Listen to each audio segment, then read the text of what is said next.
করে শয়তান স্পর্শ করে পাগলের মতো করে ফেলে, সাধারণ জীবনযাপনকে ব্যাহত করে দেয় এবং আমাদেরকে কষ্ট দেয়, অনিষ্ট করে, ক্ষতি করে।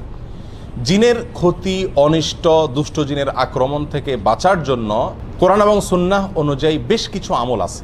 এরকম 12টি আমলের কথা আজ আমরা বলবো, যে আমলগুলো করার মাধ্যমে দুষ্ট জিনের আক্রমণ থেকে আমরা নিজেরা বাঁচতে পারবো, নিজেদের শিশু এবং পরিবারের সদস্য অন্যদেরকে আমরা আত্মরক্ষার ব্যবস্থা বাতলে দিতে পারবো ইনশাআল্লাহ।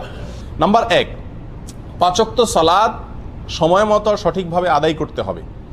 5 ওয়াক্ত সালাতের পাশাপাশি পরিপূর্ণভাবে ইসলামের উপরে চলার চেষ্টা করতে হবে, তাকওয়ার উপরে চলার চেষ্টা করতে হবে।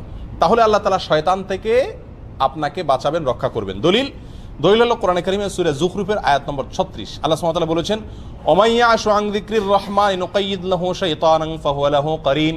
যে আল্লাহর জিকির থেকে, আল্লাহর স্মরণ থেকে গাফেল হয়ে যায়, নামাজ নাই, রোজা নাই, আল্লাহর স্মরণ নাই,